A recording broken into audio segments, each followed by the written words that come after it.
I still can't believe I'm sharing this with you all, but if I don't get out of my head, it's gonna eat me alive. Thanks to Mr. Broccoli for providing me a platform to share my story. My name is Lauren. I'm 27, and last October I blew my entire tax refund on the Digital Nomad cruise because every influencer that I followed swore that it was the best place to manifest your dream remote life and maybe a hot boyfriend while you're at it. Yeah, that was the sales pitch I swallowed. 10 days at sea, workshops on SEO and AI, sunset yoga, and, apparently, an endless supply of tanned guys with MacBooks and trust funds. I wanted connection. I wanted someone to look at me the way Timothée Chalamet looks at Zendaya in those red carpet photos. Was that too much to ask? I got assigned the cheapest inside cabin on deck 2. Basically a windowless coffin that smelled faintly of disinfectant and old carpet. The girl at check-in shrugged when I asked about an upgrade. Fully booked, sweetie. Next time, book earlier. Fine. I told myself I'd only be sleeping there anyway. The first few days were exactly what I'd paid for. Aperol spritzes at the pool deck, flirting with a Dutch guy named Don who kept calling me Skatja, and said he could get me press trips to Bali, a Canadian crypto bro who offered to show me his ledger, and a ridiculously cute British copywriter called Ollie, who quoted Sylvia Plath between shots of tequila. I was in heaven. I even posted a pic with the caption, "Manifesting offshore assets," wink emoji, and got 842 likes. Life was good. Then, night 2 happened. I had gone to bed early because Ollie had ghosted the after party. Turns out that he had a girlfriend in London. Classic. And I was sulking with a half-empty bottle of duty-free rosé. The room was pitch black, the way that only inside cabins can be. Like someone had poured ink over your eyeballs. I remember scrolling YouTube until my phone died and then passing out. I woke up at 2:13 a.m. with that heart-pounding certainty that I was not alone. There was a shape at the foot of my bed. Tall, at least 6'4", male proportions, broad shoulders, but no details. Just a deeper black cut out of the black, like someone had taken scissors to reality. It didn't move, it just stood. I couldn't breathe. I swear that the temperature dropped 20 degrees. My skin prickled so hard it hurt. I tried to scream, but it came out a squeak. And the second that any noise left my throat, the thing blinked out. Not faded, not walked away, blinked out. Like someone hit the off switch on a TV. I slept with the bathroom light on after that, curled into a ball, clutching the rosé bottle like a weapon until morning. At breakfast, I looked like hell. My new friend Jess, a travel vlogger from Seattle, noticed immediately. "Girl, you okay? You look like you saw the Titanic ghost." I laughed too loud. Something like that. I tracked down my cabin steward, Mario, a sweet Filipino guy who always called me Ma'am Lauren and left towel swans on my bed. "Mario, can I ask you something weird?" I said while he fluffed pillows in the hallway. "Of course, ma'am." "Last night, around 2 a.m., did anything serious happen on this deck?" His face changed. His smile dropped so fast it was like I'd slapped him. "Why, you ask?" "I think I saw something in my room. A shadow, a man, and then it was gone." He glanced both ways down the corridor and then leaned in. "Ma'am Lauren, please don't tell anyone I said this, okay? Night before last, a passenger, older gentleman from Texas, he had a heart attack in the casino. They bring him to medical bay." He pointed at the wall behind my headboard. "Right there. They try CPR, everything, but he passed at 2:07 a.m. They keep body there until morning when a helicopter can come." My stomach flipped.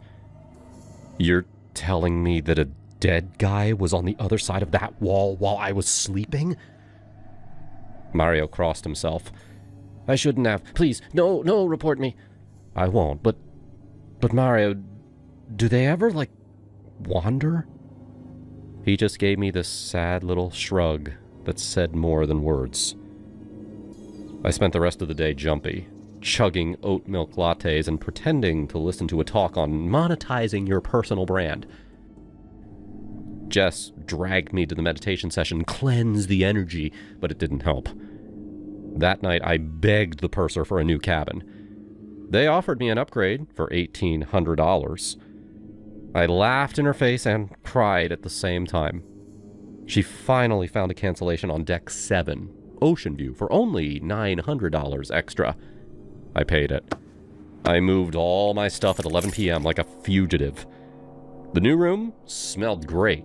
I took the longest shower of my life, put on the cute silk pajama set that I had bought specifically to be seen leaving someone else's cabin, and fell asleep to the sound of real waves. I wish that was the end of it. At 2:07 a.m. exactly, my new phone, fully charged this time, lit up with the alarm that I swear I never set.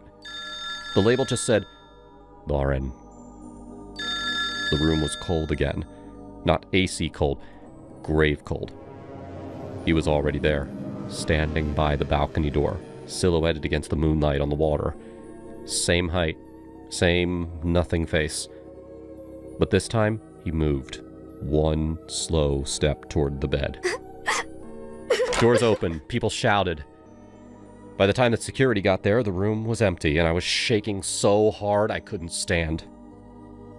They moved me to a suite on Deck 10, comped, with a butler who literally camped outside my door the rest of the cruise.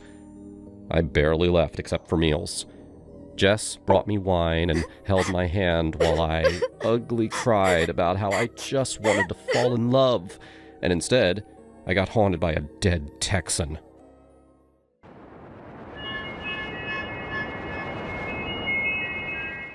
I still can't shake that night, even though it's been 3 years. My name's Becca, 29, single mom, night shift nurse at St. Luke's, Nashville. The woods behind my neighborhood were my escape after 12-hour shifts of blood and beeping monitors. I'd hike until my legs burned, chasing the kind of silence you can't find in a duplex with a 6-year-old who still wets the bed when the storms roll in. That particular Friday, I'd clocked out at 11:30, kissed Emma's forehead while she slept, and slipped out the back door with my headlamp and a thermos of coffee gone cold. The trail starts at the old logging road, winds past the rusted-out Chevy someone dumped, then disappears into the pines. I knew every route, every dip where the creek cuts under the path. By 2 a.m, I was deeper than I'd ever gone. That's when I smelled the smoke. It wasn't campfire cozy. It was sharp, chemical, like burning plastic. I clicked off my headlamp and let my eyes adjust. 20 yards ahead, orange light flickered between the trunks. I crept closer, boots silent on the pine needles. Heart already kicking like I'd mainline caffeine. The shanty town sprawled in a clearing no bigger than a tennis court. 8, maybe 10 shelters, corrugated tin, blue tarps, bed sheets printed with faded Disney princesses. Someone had dragged in milk crates for seats, a busted Weber grill, even a kid's plastic slide half melted on one side. The fire pit was an old Goodyear tire, flames licking it up through the center, throwing sparks that died before they hit the ground. But no people, not a soul. Hello? My voice cracked like a teenager's. Nothing answered except the pop of sap in the fire. I stepped into the circle. The heat hit my face, thick with the stink of melting rubber. Inside the nearest hovel, I saw a sleeping bag unzipped, a half-eaten Pop-Tart on a paper plate, and some other stuff. Anybody here? I tried again, louder. Wind rattled the tin. Somewhere an owl called, then shut up fast, like it knew better. I should have turned around. Instead, I moved deeper, cataloging details the way I do at work. Vitals, anomalies, anything that doesn't belong. One shelter had a battery lantern still glowing dim. Inside, a spiral notebook open to a grocery list. Ramen, lighter fluid, and a Polaroid of a brunette in a crop top. Eyes red from the flash. She looked maybe 25, my age when Emma was born. That's when I heard the whimper. Low, animal, coming from the far edge where the trees pressed in. I swung my headlamp back on, beam slicing the dark. A girl stumbled out.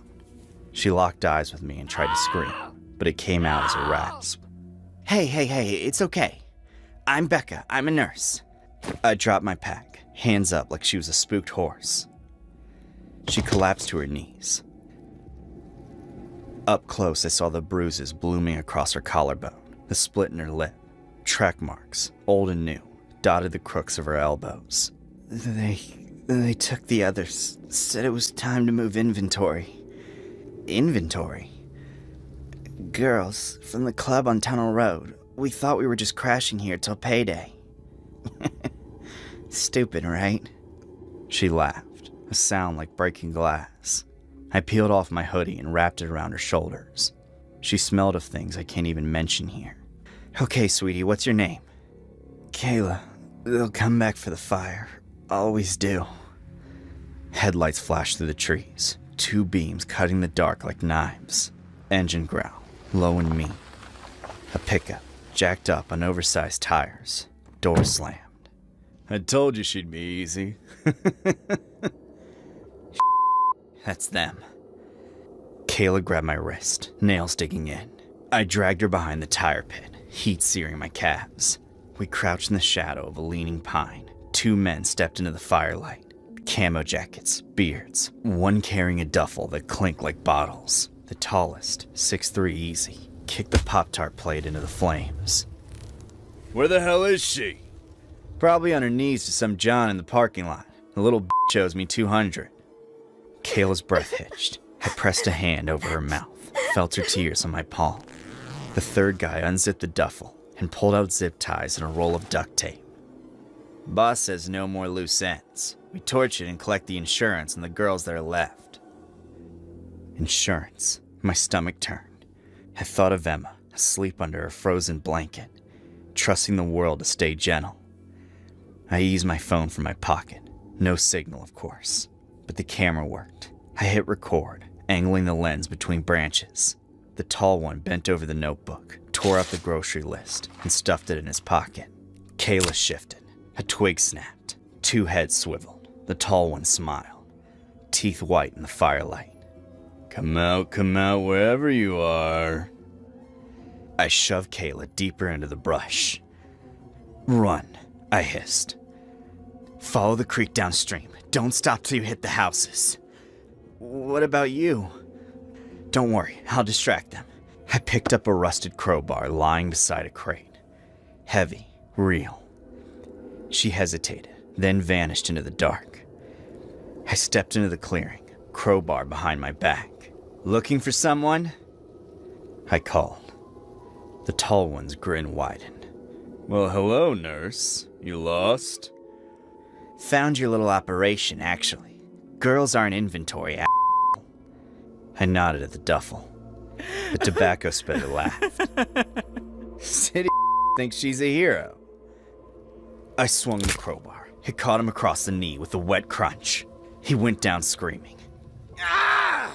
The other one rushed me. I got one good jab into the tall one's ribs before arms like steel cables locked around my waist. The world tilted. My head hit the ground, stars exploding. Tie her up. We'll take her with the rest. Duct tape bit into my wrists. I tasted dirt and blood. They dragged me toward the truck. That's when the siren started. Distant, but growing. Red and blue lights strove through the trees. Kayla. She'd made it. The men froze, cursed, scrambled for the cab. The engine roared, tires spinning mud. I rolled free as the truck fishtailed, taillights disappearing down a fire road I hadn't known existed. State troopers swarmed the clearing minutes later. I gave my statement shaking, teeth chattering, though the night was warm. They found 4 more girls chained in a cargo van parked a mile away. Alive. Dehydrated, but alive. The Polaroid brunette was among them. She hugged me so hard I felt her ribs. Kayla testified. The men got 25 to life. The woods got bulldozed the next spring. The town put up a nature preserve sign like nothing ever happened.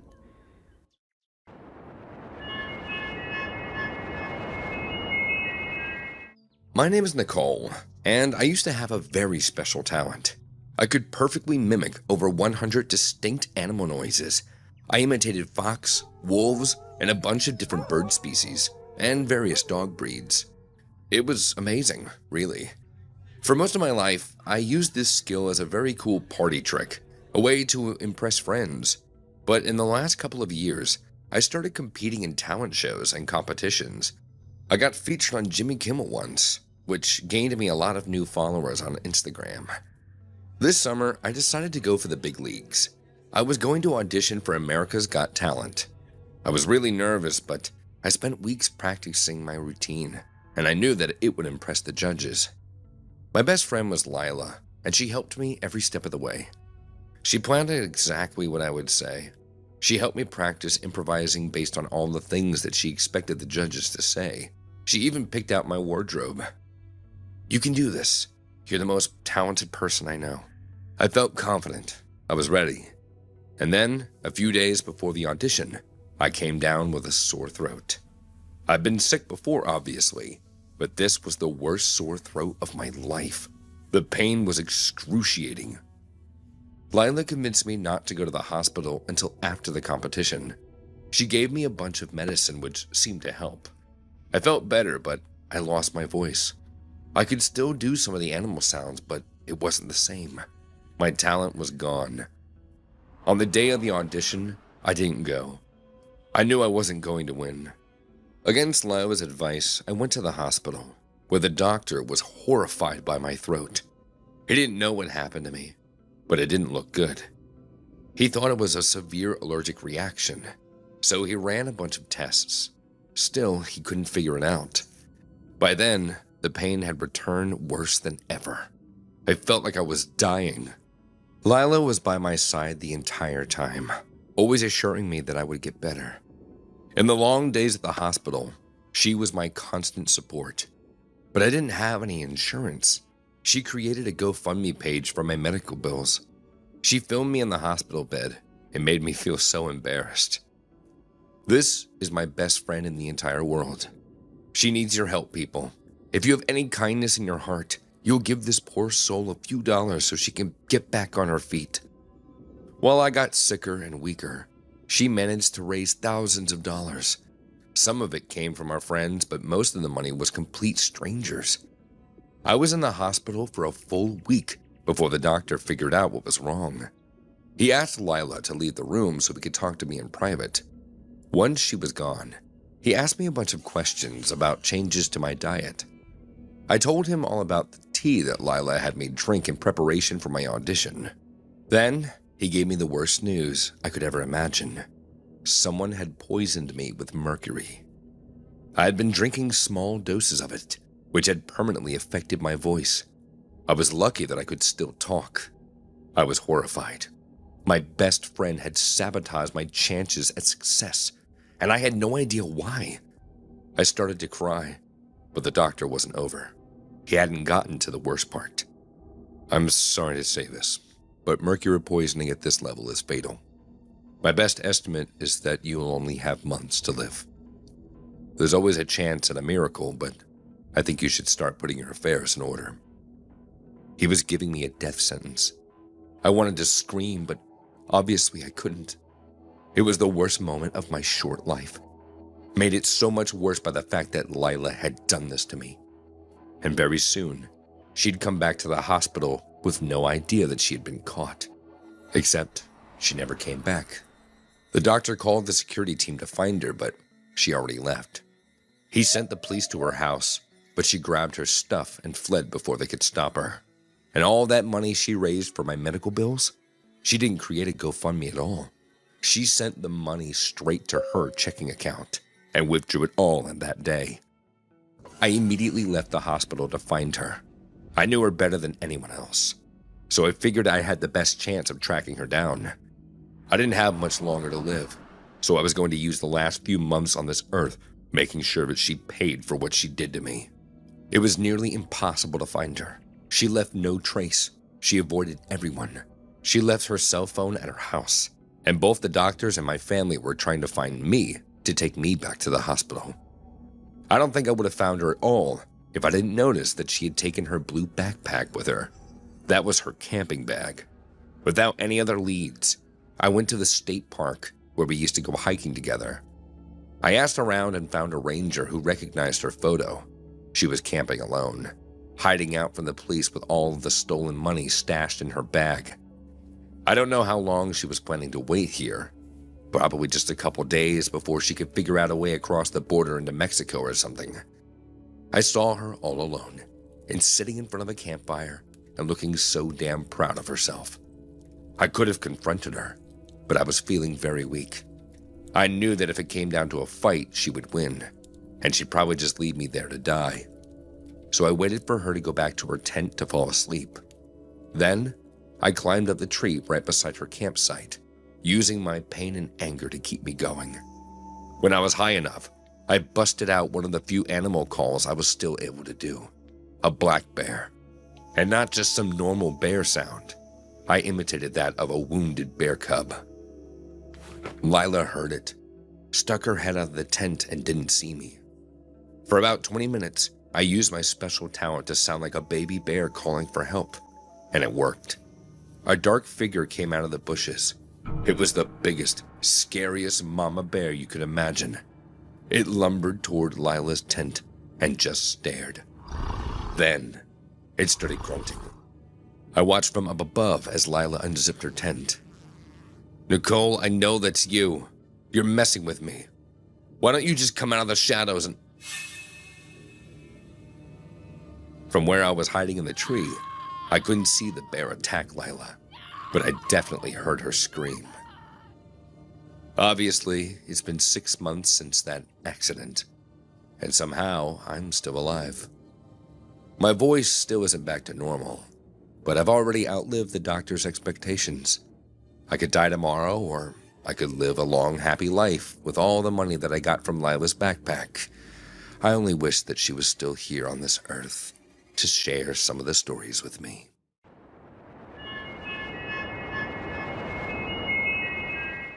I had a hard life. My parents gave up on me when I was born, so I bounced around from foster home to foster home. Outside of my first one, they were all horrible. I was an angry kid. I couldn't help it. I lashed out at people and picked fights. I broke things when I got upset. I did a lot of stuff that I knew was wrong, but I couldn't stop myself. It was like my anger took over my body, and I tried to hurt the world for hurting me. A lot of that had to do with my potential. I was always the smartest kid at every foster home. Honestly, I was smarter than all of my foster parents. If I had grown up in a stable household, I probably would have gone to some fancy school and become a doctor. I think that was the root of a lot of my anger. I knew that I could have been special if I had a real family to support me. In my senior year of high school, I applied to a bunch of scholarships. I had great grades, even though I worked after school, and a few of my teachers looked past my rough edges and saw my potential. They wrote some letters of recommendation. Despite my limitations, I got into the college of my dreams. I couldn't pay for it, obviously, and was this close to giving up when I got a call from an organization that was interested in sponsoring my tuition. Nancy, the lady on the phone, said that my personal statement about growing up in foster homes had really impressed her. She said I had the life experiences needed to become a caring, compassionate doctor. Nancy invited me to a fundraiser luncheon where I could meet her and the rest of the scholarship board. It felt too good to be true. After a lifetime of disappointments, I finally caught a break. I was so freaking happy. I put on my best suit, practiced everything that I was going to say, and took the bus to the convention center. As I walked down the street, I passed a couple of guys that I sort of recognized. I think that they went to my high school before dropping out. They saw my nice clothes and started laughing at me. I tried to ignore them, but one of the guys tugged on my tie. That's when my anger took over. I took a swing at him. Before I knew it, I was fighting 3 guys, screaming and punching and tearing at their clothes. I was like an animal. I hadn't gotten this violent in a long time. The 2 of the guys ran off. But the third one, the one who tugged my tie, wouldn't leave. He pushed me. A woman shouted for us to stop, but I physically couldn't. I shoved the guy as hard as I could. He fell back, but that woman had gotten too close. I accidentally knocked her over in the struggle. She fell to the side. Her arm smacked against the building hard enough to make her bone crack. The other guy freaked out and ran, leaving me standing above the woman. Seeing her lying there, cradling her wounded arm, all of my anger went away. I felt awful. Worse, I knew that I had just screwed up my one opportunity in life. I crouched down to see if she was okay. Jeremy? I recognized her face. She was Nancy, my first foster mother, the only parental figure who was actually nice to me. She gave me up when I was 6, but before then, she was the kindest person I ever met. And that's when I connected the dots. The woman on the phone was named Nancy, too. My former foster mother and the head of the scholarship board were the same person. And I had just broken her arm. I am so sorry. Other people were standing around us. The rest of the scholarship board, apparently. Some of them helped Nancy to her feet, but the rest were glaring at me.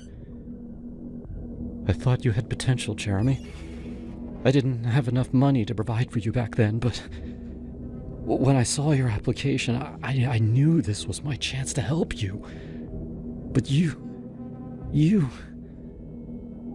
I kept apologizing, but it didn't matter. The ambulance took her away right afterward, and the scholarship people told me to go home. I didn't. I couldn't. I walked all the way to the hospital. Not to beg for a second chance, but to make sure that Nancy was okay. I was never meant to be a doctor. I shouldn't have gotten my hopes up. What mattered was that the one person who tried to show me kindness would be okay. At the hospital, I asked the nurse for Nancy's room number. She wouldn't give it to me, so I walked around until I found her. She was lying in bed with a cast on her arm. I went into her room trying not to cry, and thanked her for trying to help me even though I didn't deserve it. She waved me over. With her free arm, she wiped the tears off my face. You're a good boy. Never forget that. That one comment made me feel so much better. I sat next to her and we talked. She asked me all these questions about my life. I told her everything, even the bad stuff. For the first time ever, I felt like I had a real mom. Nancy forgave me. She said that she'd give me the scholarship if she could, but it wasn't her decision. And after what happened, there was no way that the rest of the board would give their money to someone like me. I understood. But you'll be okay. I know you will. You just have to learn to control your anger. I promise. As I held her hand, the doctor came in to check on her cast. Nancy introduced us and asked the doctor to take a look at my hand. All of this time, I hadn't noticed that my knuckles were scratched and bloody. He bandaged me up free of charge. You know, I was a lot like you. I used to get into fights all the time. That one comment meant a lot to me. I'm in community college now, acing all of my classes. Pretty soon, I'll have enough saved up for a state school. Then, I'll take out some loans and I'll go to medical school. I call Nancy every week to tell her how I'm doing. And I haven't gotten into a fight since.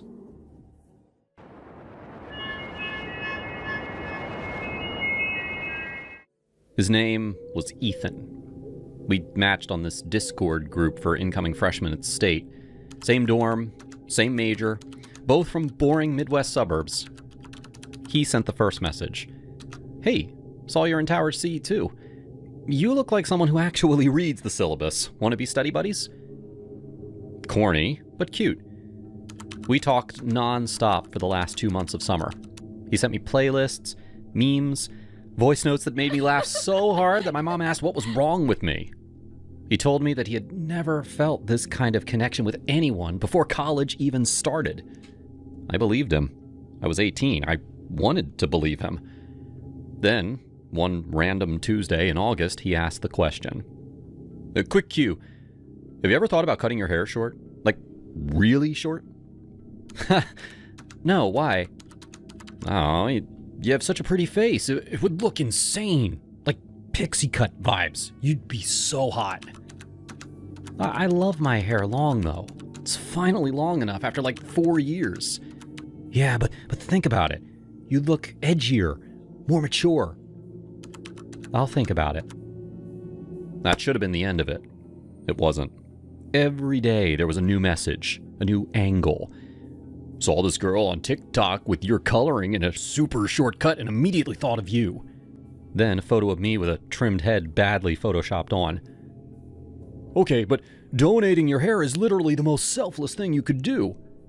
I found a salon near campus that does it for free if you donate. I already called. You're not one of those girls who thinks that long hair equals femininity, right? That's kind of toxic.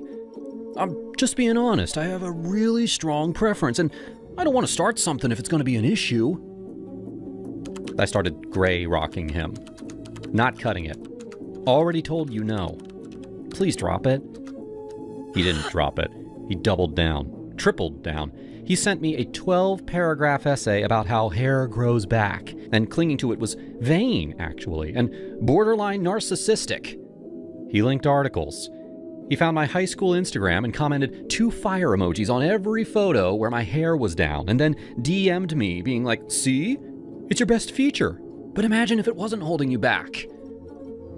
By the time that move-in day came, I was exhausted.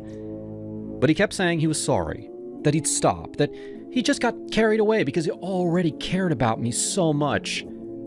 I wanted college to be different. I wanted to give people the benefit of the doubt.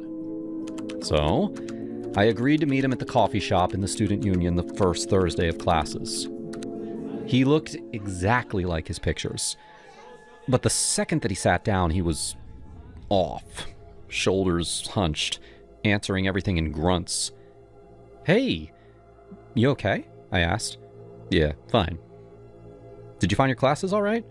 Mm-hmm. Cool. I got lost twice already. This campus is huge. Whatever. 20 minutes of that. I kept trying. Smiled too big, talked too loud. Ordered him a second latte that he didn't ask for. Nothing. Finally, I gave up. Okay, I'm gonna head out. This clearly isn't. Wait, I'm sorry. I'm sorry. I'm just nervous. Really nervous. I've never felt this way about anyone, and meeting you in person is messing with my head. Can we try again? Please? He looked like he might cry. I felt bad. God, I felt so bad. One more chance. Saturday? Yes, thank you. Thank you. Then he reached across the table. Slow, like I was a spooked horse. Can I just touch your hair? Just once?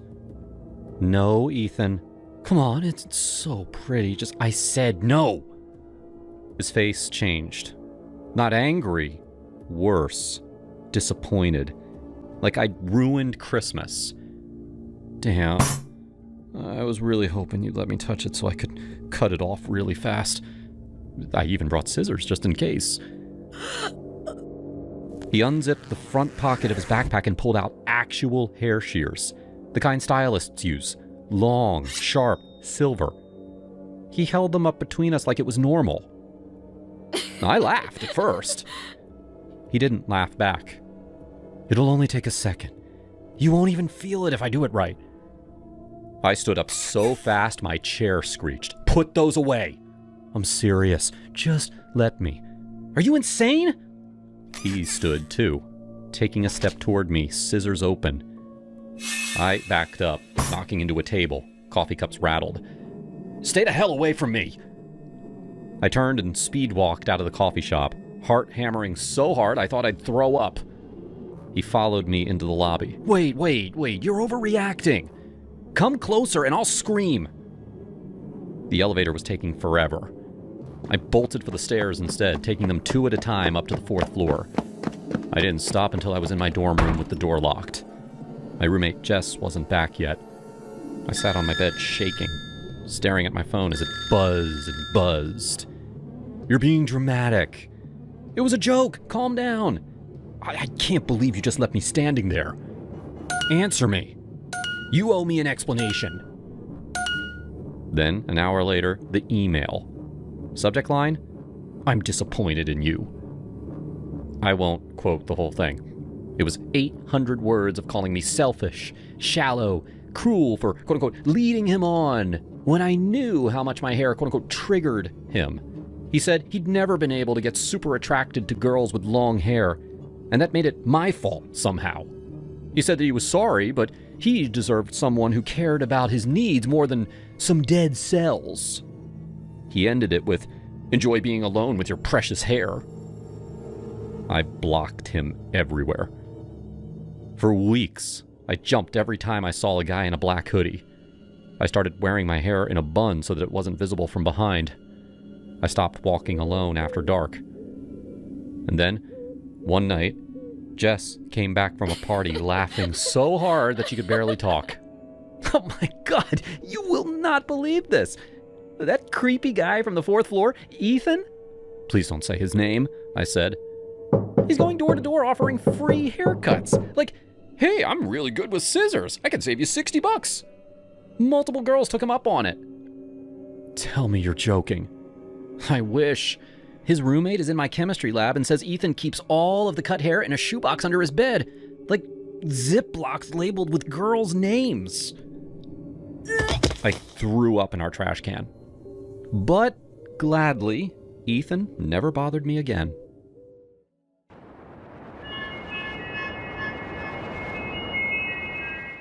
It started the day Mark and Lisa moved in behind us, June 12th, 2023.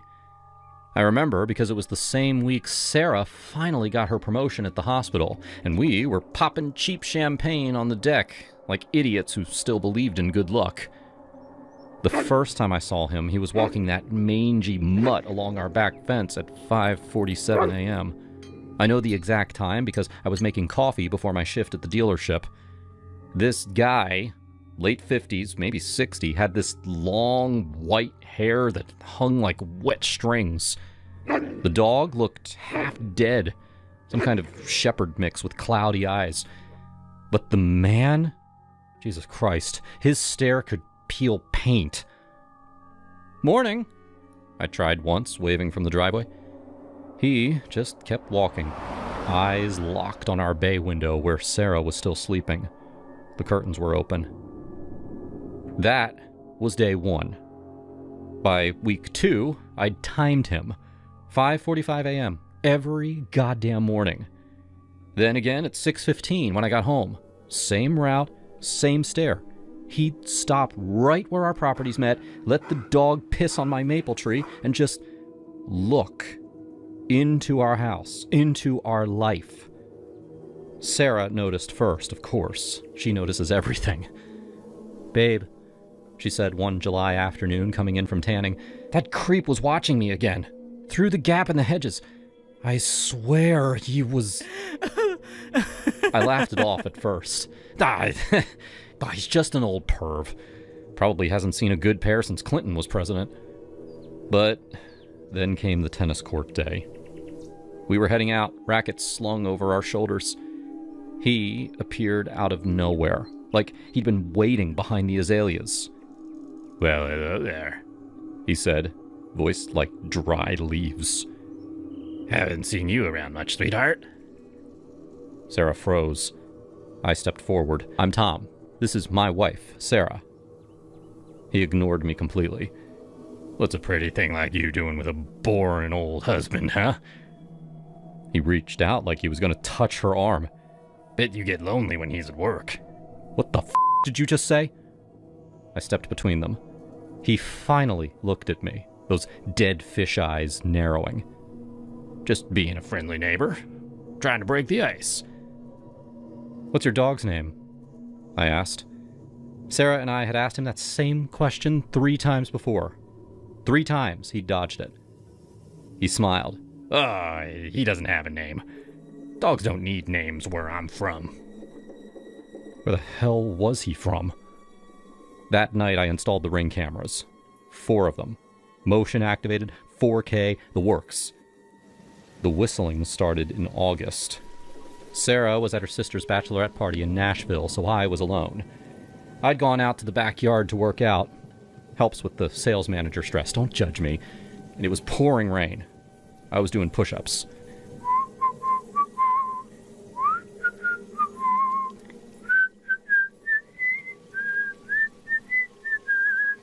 I spun around.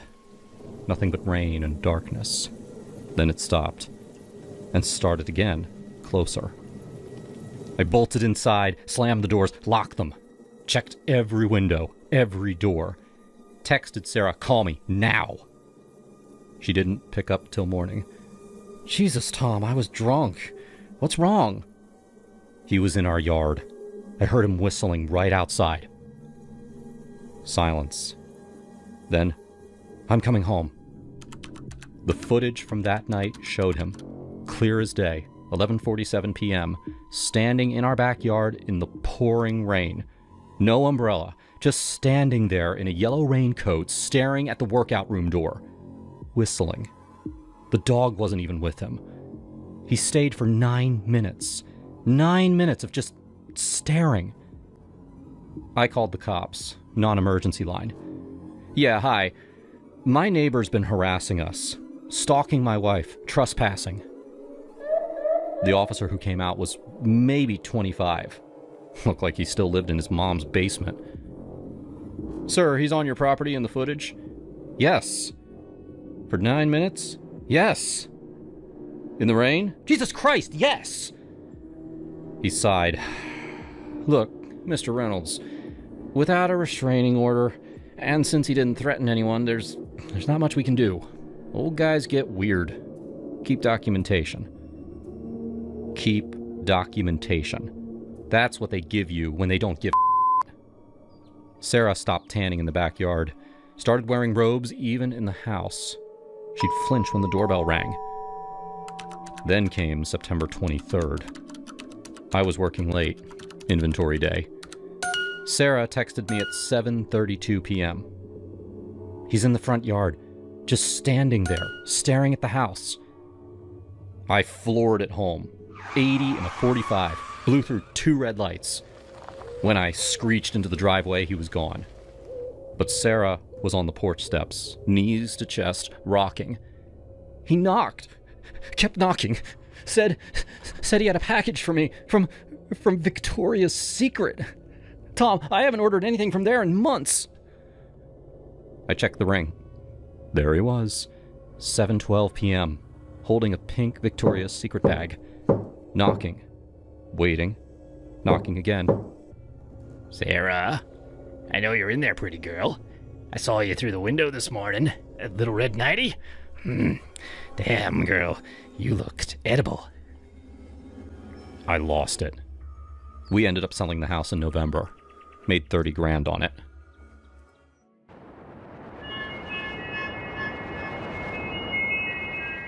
It was back in late September of 2023, right after we'd both turned 28 and we were desperate for a break from the Seattle grind.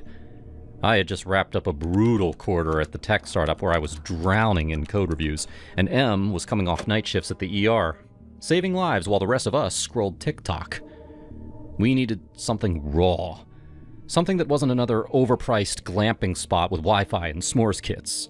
So we threw her old Jeep's back seat full of hiking gear, a cooler of White Claws, and drove east toward the Cascades, chasing those forgotten Forest Service roads that Google Maps barely acknowledges. Turn up the playlist, babe, Em said, kicking her Tevis up on the dash. She had this way of making even a 6-hour drive feel exciting. Only if you promise not to butcher Cruel Summer again. Ha! I shot back, laughing as she flipped me off. We found the turnoff near Cleellum, this sketchy dirt track that hugged Lake Caches on one side, sheer granite walls on the other. No bars on our phones, no other cars. Perfect. The road narrowed fast, pines scratching the paint like they were pissed we were there. Eventually, it turned into 2 ruts with grass growing down the middle, and when the Jeeps started bottoming out, we parked and hiked. God, that hike. We found this hidden meadow with wildflowers still blooming late. This is what living feels like, Jake! She yelled, her voice echoing off the mountains. By the time the sun started dipping behind the ridges, we were sweaty, satisfied, and realizing that we were doomed if we didn't hustle back. Turning the Jeep around was a nightmare, backing up blind on a 10-inch ledge with the lake drop on one side. "Don't you dare scratch my baby," Em warned, white-knuckling the oh shit handle. "Your baby? Pretty sure I paid for the lift kit, woman." Finally got it pointed the right way, and we started crawling back as twilight bled into real darkness. The headlights barely cut through the dust that we were kicking up. Then, out of nowhere, the fork. Coming in, it must have been hidden by shadows or some shit, because neither of us remembered it. "Left or right?" I asked, slowing to a stop. Em leaned forward, squinting.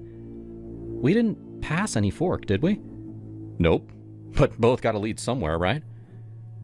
"Rock, paper, scissors?" she suggested, half laughing, half nervous. I just picked left. Bad call. We had been creeping along maybe 3 minutes when the headlights swept across him.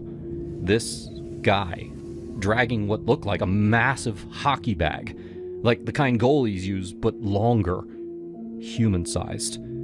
He was hauling it off into the trees, and the second our lights hit him, he froze, like a deer.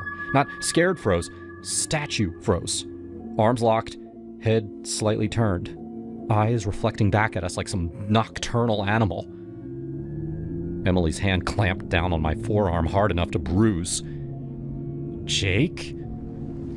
I couldn't speed up. The road was a minefield of rocks and ruts. We rolled past him at walking speed, close enough that I could see the bag was dark blue with white trim, zipped tight, something straining against the fabric from inside, a bulge that looked suspiciously like a knee. As we passed, his head turned, slowly, mechanically, to follow us. No expression, just those reflective eyes.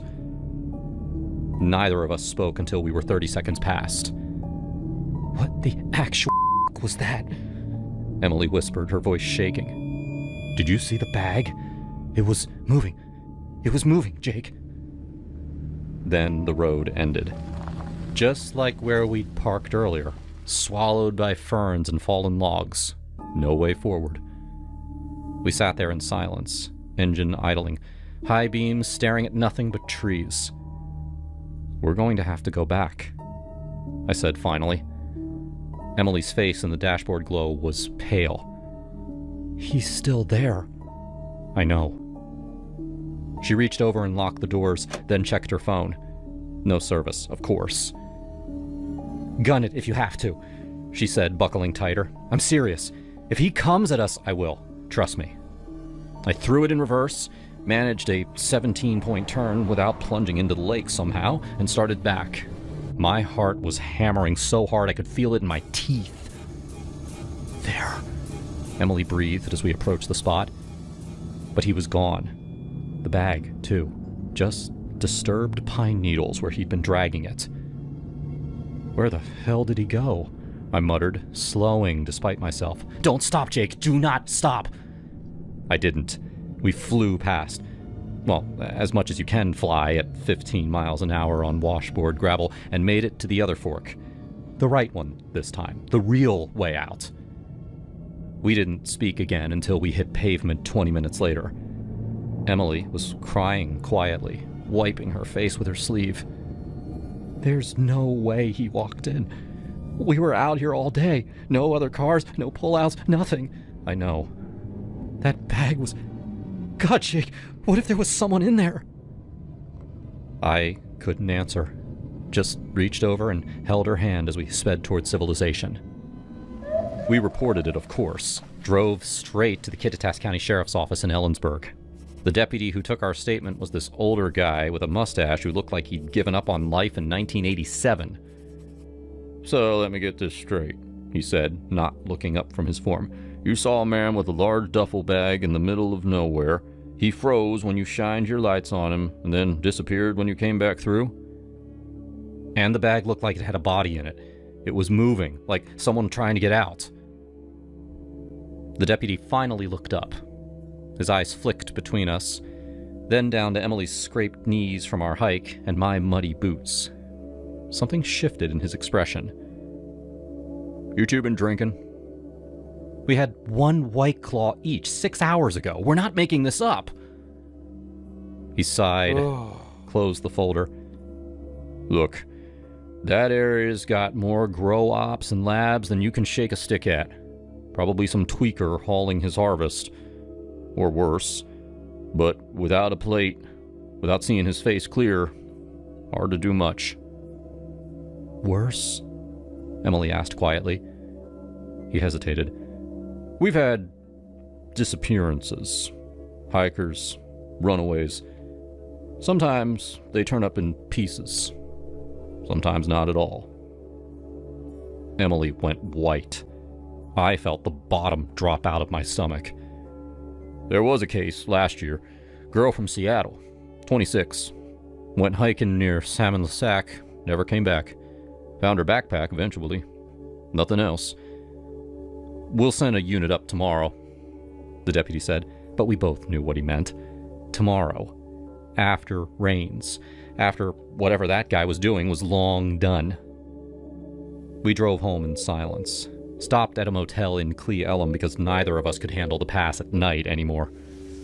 Emily showered for 45 minutes. Came out with red eyes. "I keep seeing his face. Those eyes. Like he wasn't scared of us at all." He knew we couldn't do shit. Middle of nowhere, no service. "Do you think he or she's still alive? Whoever was in that bag?" I didn't answer. Couldn't.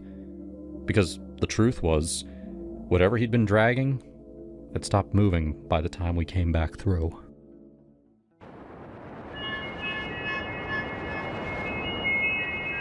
I dated Leo for 3 wonderful years. He was a kind man, loving, attentive. He really took care of me. But after our 3rd anniversary, things changed. I got a new job that paid more money, which meant that I was out of the house a lot more. Leo supported my decision, and he never told me he was upset. But he did start acting differently. He was petulant and needy. He texted me all the time to see where I was. And when I didn't respond right away, he freaked out. He wasn't the same person anymore. And every time I tried to talk to him about it, he'd say that everything was fine and I was overreacting. Eventually it got to be too much. I told him if he didn't see a therapist, I was going to leave him. His reaction scared me. He started pacing around the room and pulling at his hair. "If you leave me, I'll kill myself. I really will, and it'll be your fault." I couldn't believe that this was the man I fell in love with. He never shown any glimmers of this kind of mania before. I had to calm him down. I told him I wasn't going to leave him. That was the only way I could get him out of his episode. Afterward, I scheduled his appointment with a therapist that my friend had recommended. He didn't give me any pushback, and after his first meeting, he seemed relaxed and a little bit closer to his old self. He still acted needy and anxious, but I knew he was making progress. For the next 2 weeks, he went back to the therapist every Tuesday and Thursday. He refused to tell me what they talked about, so I stopped asking. Unfortunately, his progress stopped. In fact, he seemed even more manic than before. He started leaving work early so he could surprise me at home. He would make dinner for me and would try to please me all the time. It was honestly scary. I knew he wouldn't hurt me, but I was worried that his hormone imbalance, or whatever it was, would make him hurt himself. So I called his therapist. I told him he didn't have to break their therapist-client privilege, but I needed to know if Leo was ever going to get better. I was not expecting the therapist's response. "I'm sorry, ma'am, but there's been some confusion. Leo isn't my patient. You called me right before his first session and canceled. Don't you remember?" What the hell? This whole time, Leo lied to me about seeing the doctor? Where was he going every week? When Leo got home that evening, I demanded the truth. I've been visiting family. It's no big deal. I can talk to them about anything. They're a lot more helpful than some shrink. This was the last straw. He lied to my face for weeks. And worse, he got his family involved. I was pretty sure his sister Lauren was the one who called the therapist and canceled. And knowing their messed up dynamics, Leo probably spent every therapist session at Lauren's house listening to her tell him that I was the problem. Leo, I can't do this anymore. You refuse to get help. We're done. I know that sounds blunt, but if I said anything else, I'd let my emotions get the most of me. I'd start crying. Right away, I packed up my stuff and moved out. I went to stay at my brother's house to figure stuff out. As I left, Leo screamed at me to stay. He kept saying I'd regret leaving him, but it was over. I did all I could to help him. For the next few days, I tried to focus on my work and enjoy my time with my brother and his kids. I didn't hear anything from Leo. And then the weekend rolled around, and Lauren showed up at my brother's house. She looked furious. She shoved a piece of paper into my face. It was a goodbye note from Leo. A really long one, too. I didn't read the whole thing, but Leo basically wrote about all the ways I drove him over the edge. He talked about fights we had, ways I sabotaged his friendships, moments of jealousy, all things that never happened. Lauren, of course, believed it all. Worst, she assumed it was a suicide note. I'm gonna make you pay for this!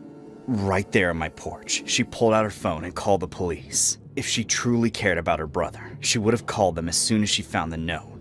But no, she wanted to make a scene. She wanted me to be there. And when the police arrived, she pointed at me and blamed me for everything. The note backed her up, obviously. And what could I say? My boyfriend was missing, presumably dead, and I couldn't tell them that he lied in his note. That would make me seem like a liar. The police asked me a bunch of questions and I was honest. I kept things basic. We broke up. I hadn't seen him in days. I had no idea where he'd go. They set out a search for him, but I could tell that they blamed me. It sure seemed like I'd driven him to suicide. The next day, they found his car on the side of the river. It was all over the news. Worse, Lauren and her entire family were posting videos blaming me. Logically, I knew it wasn't my fault, but all the anger from the entire community was really getting to me. Logically, I knew it wasn't my fault, but all the anger from the entire community was really getting to me. I had to stay off social media and stop answering my calls. It was awful. Even my brother didn't fully believe my side of the story. I never felt so alone. That weekend, I went to Leo's favorite diner, hoping that just being there would help me find some closure. And you won't believe who I saw there. Leo was sitting in a corner booth. He wore sunglasses and a hat to hide his identity, but it was definitely him. And he was sitting with Lauren. I watched them eat and laugh. What the hell? Baby, hey, I'm alive. I demanded to know what was going on, and he immediately blamed his sister for everything. He said it was her idea to fake his suicide, and once I got to my lowest point, he'd wander out of the woods and act like he'd been lost the whole time. Then I'd be so grateful that he was still alive that I'd take him back. I dumped hot coffee into his lap and stormed out of there. I refused to be in the same room as him ever again. Once I got out of the restaurant, I regained my composure and took a photo of them through the window. That's what I took to the police. They were both arrested for conspiracy and filing a false report. I don't know if they got any jail time. And honestly, I don't care. I've moved on.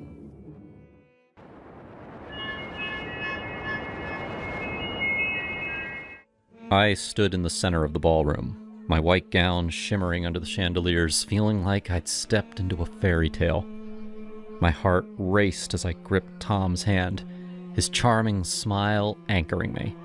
The band struck up our song, At Last, by Etta James, and we swayed into our first dance as husband and wife. The guests, all 150 of them, clapped and cheered, their faces glowing with wine and joy. Every detail of this day, the peonies in my bouquet, the golden hour photos, the 5-tiered vanilla bean cake had been my obsession for a year.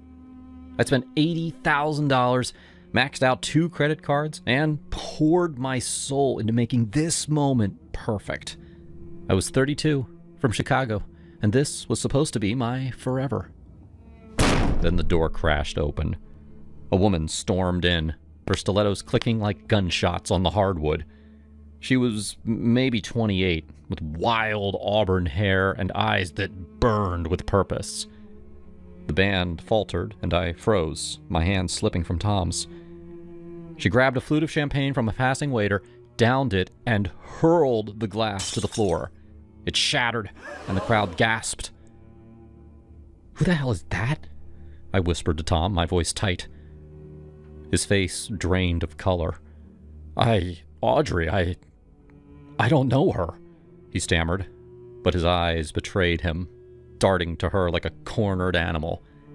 "Bullshit!" the woman roared, weaving through the tables, knocking over a tray of drinks. The clatter silenced the room. She reached the dance floor, and before I could react, she lunged at me, her heel catching the hem of my dress. I stumbled, my ankle twisting, and Tom caught me just before I hit the floor. "Get out! This is my wedding!" "Your wedding? Honey, you're just the latest mark." She turned to the crowd, arms wide like a ringmaster. "This man's a fraud! Tom Hargrove, or whatever he's calling himself now, is a con artist. I'm Leela, his wife." The room spun. My bridesmaids, Jess and Maria, rushed to my side, their faces pale. "Audrey, what's she talking about?" Jess whispered, clutching my arm. I don't know," I said, my voice breaking. I looked at Tom, searching for the man I'd fallen for, the one who'd proposed on a rooftop under a meteor shower, who'd promised me a life of love and adventure. His jaw was tight, his eyes avoiding mine. "Tell her, Tom," Leela taunted, stepping closer. "Tell her how you married me in Vegas 3 years ago. How you drained my savings and disappeared. Tell her about the others." "Others? What's she talking about?" He opened his mouth, but no words came.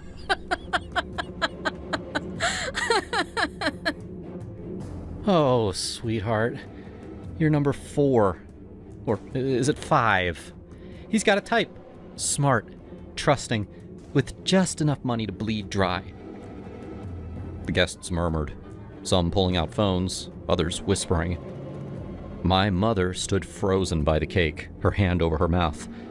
I felt like I was drowning. "Tom, say something!" I pleaded. I can explain," he started, but Leela cut him off. "Explain this!" She yanked her phone from her purse and thrust it toward me. On the screen was a marriage certificate, hers and Tom's, dated 2022. Below it, a string of texts from other women, all claiming to be his wives, all scammed out of thousands. My knees buckled. Jess caught me, her voice fierce. "Audrey, you don't have to listen to this. Let's get you out of here." "No, you're telling me he's done this before? To you? To others?" She nodded, her eyes softening just a fraction. "I found out last year. Tracked him down. When I heard he was marrying again, I couldn't let him ruin another life." I looked at Tom. "Is it true?" I asked. He ran a hand through his hair, his charm crumbling. "Audrey, I love you. It's not what you think." "Shut up!" I snapped. The room was a blur of faces, but Leela's stood out, her anger mirroring mine. "Leela," I said, stepping toward her, "what do you want to do about this?" She raised an eyebrow, a smirk curling her lips. "I want him to pay. You in?" I glanced at Tom, his eyes pleading, but all I saw was a liar. "Hell yes," I said. Leela and I slipped away from the reception, leaving Tom to squirm under the guest stairs. In the hotel bar, over vodka martinis, she laid out the truth. Tom had married her in Vegas in 2022, charmed her with promises of a shared future, and then vanished with $60,000 of her savings. She'd tracked down 2 other women he'd conned, both in their 30s, both trusting, like me. Cops won't touch him. He's too slick. We need to hit him where it hurts. His ego, his control. I leaned closer, my heart pounding. What's the plan? She grinned, her eyes glinting with mischief. We invite him to a game that he thinks he can win. Then we turn the tables. The next evening, we texted Tom from my phone, asking him to meet me at my apartment to talk things out. I knew he'd come. His arrogance wouldn't let him walk away. Leela and I spent the day transforming my place into a stage. We dimmed the lights, lit candles, and set up hidden cameras we'd borrowed from a friend who shot indie films. We were ready to play. Tom arrived at 9 p.m., his suit crisp, his smile smug. Audrey, I knew you'd come around. I can explain everything. Sit, I said, pointing to the leather couch. My voice was calm, but my pulse raced. Leela emerged from the kitchen, 2 glasses of wine in hand. Tom, you didn't think I'd miss this, did you? His eyes widened, but he recovered quickly, leaning back with a grin. 2 beautiful women? Maybe this night's looking up. Oh, it is. But it's our game now. Leela sat beside him. You like games, don't you, Tom? Marrying women, taking their money, leaving them broken? That's your kind of fun. Come on, ladies, let's not get dramatic. Dramatic? You conned me out of $80,000. You conned Leela out of her savings. And the others? How many, Tom? 5? 6? He shifted, his confidence faltering. You don't understand. Shut up. We're going to play a little game called Truth. For every lie you tell, we make this uncomfortable. I grabbed handcuffs from the coffee table, a prop we'd planned. Hands behind your back, I said. He hesitated, but Leela's stare pinned him. He complied, and I locked his wrists, tight enough to make him wince. The cameras caught every movement, streaming to a private server Leela had set up. First question, I said, standing in front of him, my voice sharp. How many women have you married? Just you and Leela, I swear. Leela laughed, a low, dangerous sound. She grabbed a bottle of whiskey from the table and poured a shot, holding it to his lips. Drink, she said. He did, coughing as it burned. Wrong answer. We know of at least 3 others. Try again. His eyes darted between us. Okay. 5. That's it. Names. Now. He rattled off 3 names. Claire, Megan, Sarah. His voice shaking. Leela pulled out her phone, showing texts from 2 of them confirming his scams. You're leaving someone out, she said, her tone icy. Focus, Tom, I said, snapping my fingers. Who else? I don't know what you want. This is crazy. Crazy?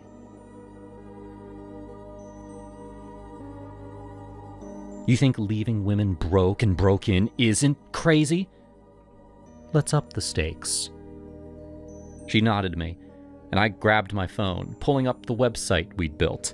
A digital expose of Tom's cons, ready to go live with one tap. Photos, documents, testimonies from his victims, all there. Last chance, I said, holding the phone up. Tell us everything, or this goes public. He squirmed, sweat beading on his forehead. Okay, 6. There was one more woman you hurt. He stammered, his voice breaking. I'm sorry, okay? I'm sorry. Not good enough, Leela said. Oh! Jeez, I'm sorry. Ow! Ah! The next morning, we uploaded the video to the website, edited to keep it legal, but damning. It spread like wildfire. YouTube, X, Instagram, TikTok. By noon, it had 500,000 views. Tom's face, marked with liar, was everywhere. He left Chicago that night, but his reputation was destroyed. The women he'd conned, including me, split the donations from his website, $30,000. Enough to ease the sting of our losses. Leela and I became friends.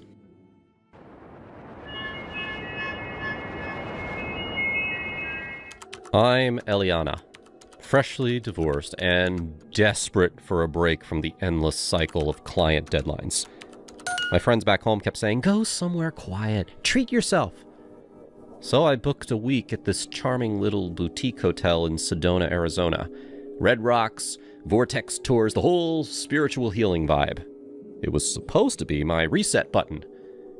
Now, the first few days were bliss. I arrived on a Monday, checked into room 212, a cozy corner suite with a balcony overlooking the desert. The staff was friendly, the pool was heated, and I even splurged on a spa day.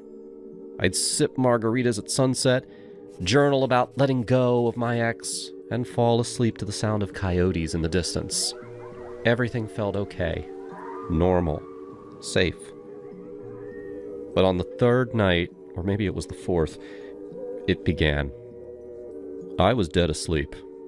And then out of nowhere, this rattling, jiggling, like someone was yanking on the door handle, twisting it back and forth, erratic and violent.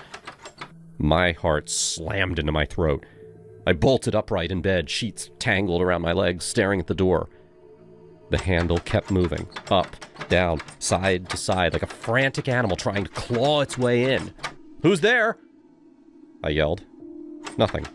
No answer. I grabbed my phone. 2:17 a.m. and flicked on the lamp. The movement stopped. Instantly. Like whoever it was heard me wake up and vanished. I sat there, frozen, listening. Footsteps? Maybe faint ones fading down the carpeted hallway. I didn't sleep the rest of the night. Kept the lights on, door triple-checked. Morning came and I marched down to the front desk. The manager, named Victor, with a fake tan and a name tag that screamed, "I've seen it all," smiled too wide. "Ma'am, how can I help?" "There was someone trying to break into my room last night. Door handle going crazy. It stopped when I woke up, but this isn't okay. I need security or a room change." Victor's smile faltered. He glanced around and then leaned in closer. "Look, Ms. Thompson, Eliana, right? I'm sorry about that. It's not a break-in. We've got a guest here, Mr. Harrington. He was recently released from a facility up in Phoenix. Mental health thing. Schizophrenia, I think. He sleepwalks, doesn't take his meds regularly. Thinks that he's still locked in his room at the Institute. Tries doors. Kicks them sometimes. Harmless, mostly." "Harmless? Harmless? He was trying to kick my door down. I'm alone here. What if he gets in?" Victor sighed, rubbing his temples. "His family's loaded. Old money. Connections everywhere. Politicians, investors. They booked the whole top floor for him and his caretakers. If I kick up a fuss, they'll bury this place. Bad reviews, lawsuits, you name it. We're a small hotel. Just keep your chain on. Call if it happens again. I'll have security patrol more." You're seriously telling me to just deal with it because he's rich? "It's temporary. He'll be gone in a few days. Please, Eliana, for the hotel. Here, these are complimentary $100 coupons for you. I'll throw in one extra night for free as well." I walked away fuming, but not too disappointed. I mean, I just got a free night and the coupons. I texted my best friend Lisa back home. "This place is a joke. Some psycho trying doors at night. Manager won't do shit. She replied with a string of shocked emojis and, "Get out now." The next night, same thing. 3:05 a.m. "Stop it!" I screamed, phone in hand, ready to dial 911. It ceased the second my voice echoed. I called the front desk anyway. "It's happening again!" I hissed into the receiver. A tired voice. "Security's on it, ma'am. Mr. Harrington's back in his room." By the fifth night, I was a wreck. Barely slept. Eyes bloodshot. Jumping at every creak. Exhausted, I passed out at around midnight, dreaming of red rocks crumbling. Then, click. The door opened. Slowly. I woke to the sound of it swinging open, cool night air rushing in. A figure stumbled inside, silhouetted against the hallway light. He didn't see me at first, just shuffled in, eyes glassy, muttering to himself. I froze under the covers, heart pounding so hard that I thought it'd burst. "Get out!" I whispered, but my voice was a squeak. He stopped, turned, and then... oh my God.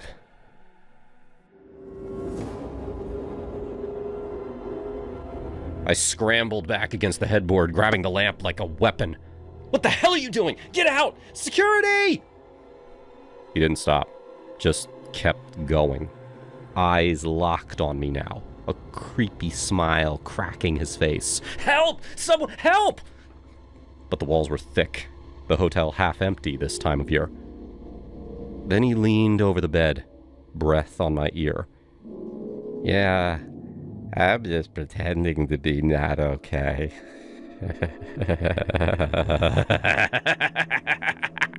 Laughter bubbled out of him, low and mocking, as he backed away, hands up, like it was all a joke. He slipped out the door, pulling it shut behind him. I sat there, hyperventilating, tears streaming, the room spinning. Was he faking? The sleepwalking? The meds? All of it? Or was that the delusion talking? I didn't wait for morning. Threw my shit into the suitcase, clothes half folded, makeup scattered. Called an Uber at 4 a.m. Left a scathing voicemail for Victor. You knew, and you did nothing. I'm reporting this place to everyone. Health department, BBB, the cops. I did. Police in Sedona took my statement, but Victor lawyered up fast. Mr. Harrington has a history, they said. Families claiming episode, no priors for this. The hotel comped my stay, big whoop, and promised improvements. I posted anonymously on travel sites, warned women especially. Solo female? Avoid at all costs. To any woman watching or listening to this, trust your gut. If something feels off, get out. Your safety's not negotiable, no matter how connected the creep is. I learned that the hard way.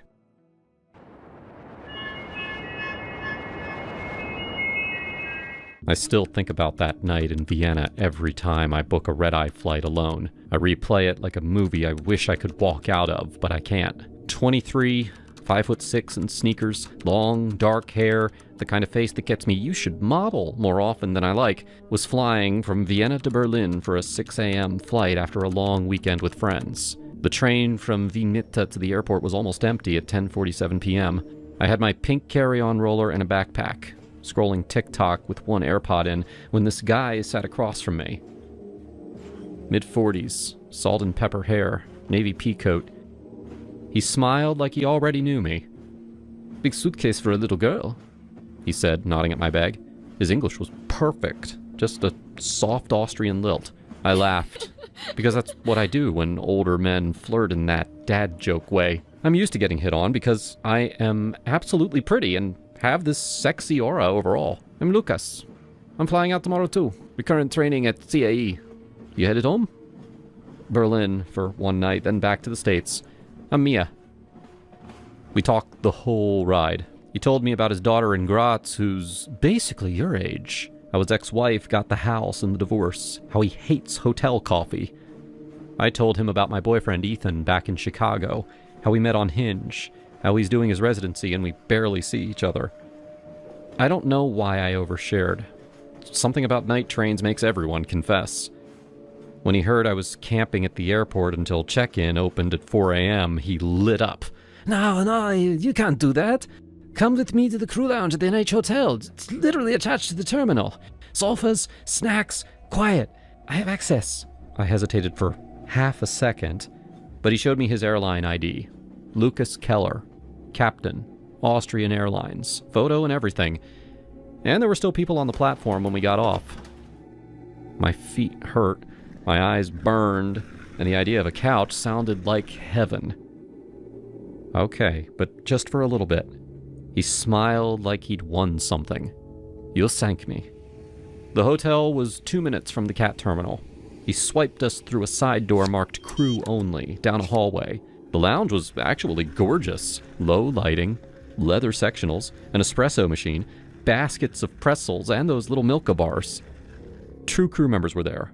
A woman in her 30s with a messy bun, and a guy with a beard, both in uniform, laughing about some passenger who had tried to bring a live turkey on board. I exhaled so hard, I almost cried. This is insane. Thank you. Lucas shrugged like it was nothing. Told you. I kicked off my sneakers, curled up on the corner couch, and started charging my phone. The woman, Anna, offered me a blanket. It felt like the universe had finally thrown me a bone. And that's when Lucas crouched next to me, voice low. You know, it's still noisy here. If you really want to sleep, I have a room upstairs. King bed, shower, blackout curtains. You could actually rest before your flight. My stomach flipped. Oh, that's so nice, but I'm good here. Seriously. He didn't move. His hand settled on my shoulder. Oh, come on, Mia. You're exhausted. I'll even stay in the lobby so you can have the room to yourself. No, really, this is perfect. But he kept smiling, that same warm dad smile from the train, only now it didn't reach his eyes. You'll feel gross flying without a shower. I don't mind. We're adults. I could feel Anna and the guy glance over and then pretend they hadn't. The partition half hit us. My heart started doing that thing where it forgets how to beat normal beats. I have a boyfriend, I said. Dumbest sentence ever. Lucas tilted his head. He's in Chicago. He'll never know. You can FaceTime him from the hallway if you want. The way he said it, so reasonable, so light, made the hairs on my arms stand up. Like we were negotiating Uber surge pricing, not whether I was going to a hotel room with a stranger twice my age. I stood up fast, knocking my phone off the couch. No, thank you. I'm staying here. His fingers tightened on my arm just for a second, and then let go with a soft laugh. Okay.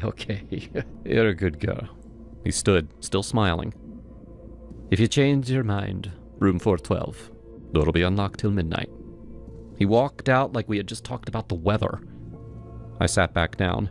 Anna caught my eye, raised an eyebrow like, are you okay? I forced a thumbs up I definitely did not feel. 5 minutes later, I was speed walking through the night to the actual airport, dragging my suitcase behind me like it weighed 500 pounds. I kept checking over my shoulder, convinced I'd see his Navy code in every shadow. I didn't relax until I was through security and parked at my gate with a $9 airport cappuccino, wrapped in my own jacket like a blanket.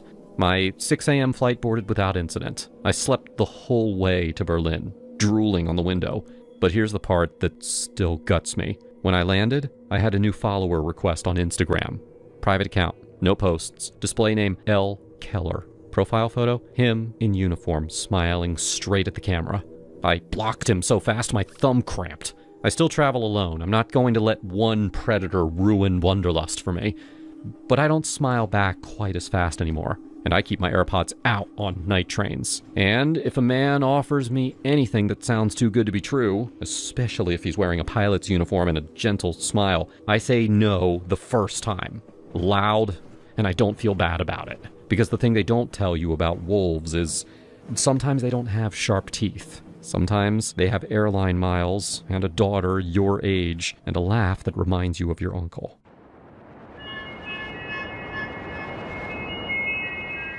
In the humid haze of a Chicago summer, David Kessler's life revolved around One Direction with a fervor that bordered on mania. His apartment in Logan Square had walls plastered with posters of Harry, Liam, Neil, Louis, and Zayn. Shelves groaning under the weight of vinyls, signed merch, and bootleg concert DVDs. He wore band tees so faded they were nearly transparent, ate only the pizza and Skittles the band had once endorsed in interviews, and mimicked their accents in casual conversation, much to the annoyance of his coworkers at the coffee shop. At 27, David had no identity outside the band. One Direction wasn't just music, it was his religion. On a sticky July night in 2023, David stumbled into the Velvet Room, a bar known for its open mic nights. A woman named Mia Delgado took the stage, her dark curls bouncing as she gripped the microphone. Mia launched into a shaking rendition of What Makes You Beautiful. Her voice cracked in the high notes, and she fumbled the lyrics, giggling through her mistakes. The crowd clapped politely, but David's face twisted in disgust. To him, this was blasphemy. That was an insult. She's butchering it. He muttered to no one, his hands clenched into fists.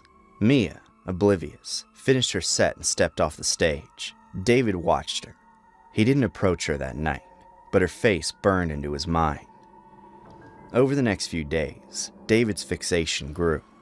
He found Mia's Instagram, scrolling through photos of her at karaoke nights, laughing with friends, or posing at Lake Michigan. He learned her routines: morning jogs in Humboldt Park, shifts at a law firm downtown, drinks at the Velvet Room on Fridays. He started following her, always at a distance, his hoodie pulled low. Mia never noticed the shadow trailing her through the city. One humid evening, as Mia walked home from the L train, David made his move. He'd rented a van, claiming it was for a work errand. As Mia passed an alley, he grabbed her, his hand clamping over her mouth. She thrashed, her nails raking his arm, but he was stronger. He shoved her into the van, zip-tied her wrists, and drove to an abandoned warehouse in Pilsen, a place he'd scouted weeks earlier. Inside, he locked Mia in a windowless room. You disrespected them. You don't get to sing their songs like that. Mia, her knees bruised from the struggle, glared up at him. What the hell are you talking about? Let me go, you psycho! David ignored her, leaving her in darkness. For days, he withheld food, giving her only sips of water. Mia's body weakened, her stomach gnawing itself, but her mind stayed sharp, fueled by anger. She memorized the sounds outside, the hum of a distant traffic, the creak of the warehouse door. She vowed to survive. On the 5th day, David returned, dragging a speaker into the room. You need to understand. You need to feel them like I do. He blasted One Direction's entire discography at a volume that rattled the walls. The bass thumped through Mia's chest, the treble piercing her skull. She screamed, her voice lost in the cacophony, her ears ringing with pain. For hours it went on. Harry's solos, Neil's guitar riffs, Louis's high notes, until Mia's head throbbed and her vision blurred. She curled into a ball, sobbing, her body shaking from hunger and exhaustion. Please, I'm sorry. I didn't mean to disrespect them. I'll never sing their songs again. I promise. Just please let me go. David stared at her, his face softening. You get it now. You see how perfect they are. He untied her, drove her to a deserted street, and let her stumble out of the van. Mia collapsed on the sidewalk, her body frail but her mind alight with fury. She didn't go to the police. Fear and shame kept her silent, but she wasn't done. Mia spent weeks recovering. She'd always been resourceful, a woman who clawed her way through a tough childhood in Pilsen. She wasn't about to let some fanboy break her. She started digging. Using her paralegal skills, she tracked David through public records, finding his address and workplace. She staked him out, blending into the coffee shop crowd, watching him steam milk and rant about One Direction to bored customers. She hacked his social media, uncovering his obsessive posts. She found that he used to stalk other women who disrespected the band. Mia realized she wasn't his first victim, just the first to escape. She'd ruined David, but not with fists or guns. She'd use his obsession against him. She enlisted her friend Carla, a bartender at the Velvet Room with a knack for flirting her way into secrets. Carla cozied up to David at the coffee shop, her smile disarming. Hey, you're into One Direction, right? Carla purred one day, leaning over the counter. I heard there's this secret fan event downtown. Super exclusive. You in? David's eyes lit up. Seriously? Where? Private venue. I can get you the address, but it's hush-hush. You gotta keep quiet. He nodded eagerly, oblivious to the trap. Carla texted him a location, an abandoned loft in the West Loop, rented under a fake name. Mia had set the stage, dim lights, One Direction posters, and a sound system that rigged to play a single track on loop. She'd also hired a crew, 2 women from her old neighborhood, tough and loyal, who'd do anything for a cut of the cash she'd saved. On the night of the event, David arrived, his One Direction tee glowing under the loft's black lights. The room was empty, except for a single chair and a speaker. He frowned, confused. Carla, you here? The door slammed shut, and Mia stepped from the shadows. David froze, recognition dawning. You, he whispered. Yeah, me. Sit down, David. He tried to run, but her crew emerged, Luz with a baseball bat, Rosa with a knife and a taser. They forced him into the chair, zip-tying his wrists. Mia leaned close, her breath hot on his face. You thought you could break me? You're gonna learn what that feels like. She hit play, and Taylor Swift's Anti-Hero blared at deafening volume. The same torturous level he'd used on her. David squirmed, his face contorting as the music assaulted his ears. Mia watched, her heart racing with a mix of vengeance and thrill. She let it play for an hour, his pleas drowned out, before stopping the music. Feel familiar? That's just the start. Over the next few hours, Mia's crew toyed with him. Luz dangled her bat near his knees. Rosa traced her knife along his arm, never breaking skin but close enough to make him sweat. Big tough fanboy, huh? Scared now? Mia didn't touch him. She didn't need to. Her presence was enough, her gaze ablaze. David felt the same helplessness she had, but she wasn't like him. She wouldn't kill or maim. She wanted him to live with the fear. Finally, she knelt in front of him, her face inches from his. Here's how this goes. You're gonna leave Chicago, disappear. If I ever see you again or hear about you stalking anyone else, I'll find you.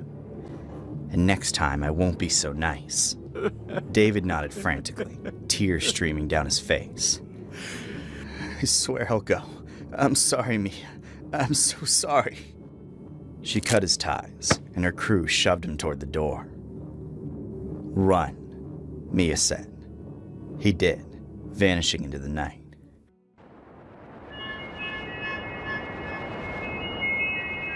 I used to like my job. I enjoyed waking up in the morning and was always peppy throughout the day. I was so hardworking and so positive that I got promoted twice in my first 3 years.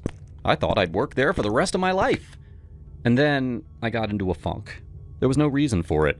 My workload hadn't changed, but I suddenly felt blank. I had trouble concentrating on my computer, and each day felt like the day before. I wasn't happy. At our company Christmas party, my boss handed out a bunch of awards. In the previous parties, I always won something. This year, I didn't. The supervisors could tell that my work ethic was slipping. Afterwards, I was talking with Ellen, our receptionist. She was probably my closest friend at work, so I felt comfortable telling her my problems. I mentioned how every day felt like a slog, and I wasn't happy anymore. She looked around to make sure that no one else was listening. I need to tell you something. I saw Larry put something in your drink. I think you're being fed something mysterious. Now, my first reaction was anger. I couldn't believe that Ellen was just now telling me this. I asked her how long she'd known. She said that she found out a couple of weeks ago, but she had reasons to believe that this had been going on much longer. I assumed that it must have been half a year. That's how long I'd been feeling off. She was crying now. She said that she should have told me sooner, but she was afraid for her job. Larry, the guy playing with me, was the head of my department. He had the power to fire anyone, and he already disliked Ellen for taking too many vacation days. Still, it wasn't an excuse. She could tell that I was angry and promised to do everything she could to help me. Now, my first thought was to go straight to the police and use her as a witness, but that was too much for her. Apparently, she didn't really mean everything. So instead of going to the authorities, Ellen and I sneaked out of the party and went upstairs to Larry's office. Everyone was at the party, so we had the whole floor to ourselves. We searched his office until we found a container of powder in his unlocked desk. It didn't have any labels, but Ellen said that this was what Larry had poured into my coffee. I took it with me. Ellen went back to the party while I went straight to a lab. I had a researcher friend there who could help me figure out what exactly this was. Olive, my friend, was on her shift at the time. She told me to wait in the lobby for 20 minutes until her break time. She didn't know the whole situation, but she could tell that I really needed her knowledge so that I could figure out what to do. I waited in the lobby with the container in my lap. I was still angry, still desperate to find answers. Suddenly, another researcher walked by. She was a young girl with a pleasant expression. But as soon as she saw the container of powder, her expression changed. She walked right toward me. "Ma'am, where did you get that?" I didn't want to tell a complete stranger why I was here, so I politely said that I was waiting for someone else. She made up some excuse about their policy against bringing in outside medication, and so she grabbed the container. She literally tried to pry it out of my hands. I was so shocked by the sudden movement that I almost let her take it, but I clamped down and we struggled for the container. "Ma'am, please, it's policy." It turned into a scene. The lady was wild, trying to act professional, but getting pretty violent. She kicked my shin, forcing me to let go. And then she held the container in her arms and ran toward the hallway. She stopped in front of a security guard, telling him to escort me out of the building. She said that I was stealing medication. The guy believed her. He started to lead me out when I wriggled out of his grasp and ran down the hall. I needed to find that woman and get back my evidence. It didn't take long. She was hiding in a supply closet, stashing the powder behind a bunch of other supplies. I saw more powder, too.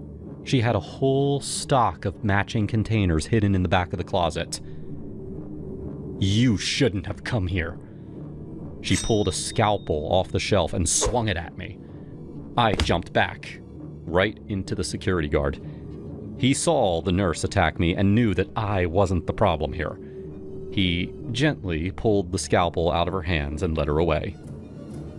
She didn't put up a fight, but she did keep on screaming, "I was just trying to help people!" I didn't find out the full story until hours later at the police station. Apparently, this woman wasn't a nurse at all. She had faked her credentials and had been working at the hospital illegally for 3 years. She had worked on thousands of patients and never got caught. She also made a bunch of money selling illegal supplements to businesses that wanted to increase productivity. Her customers used that powder to dose their employees as a way to improve performance and make them more obedient. It worked for 90% of the people who took it, but the other 10% became sluggish and dazed. That's one of the big reasons that the substance was banned in America. Oh, and it also caused severe liver damage. Our boss, Larry, wasn't just feeding strange meds to me. He was doing this to everyone in our department. And I was the only one in that unlucky 10% who felt the negative side effects. The good news is that Larry did this on his own. Our boss had no idea. Larry was fired and arrested, and I got a pretty hefty settlement from the company. Hush money, basically, which is why I'm using fake names in this story. But things are good now. I'm back to my old self. I have my energy back. I love my job again. Actually, I have a new job. I got Larry's position.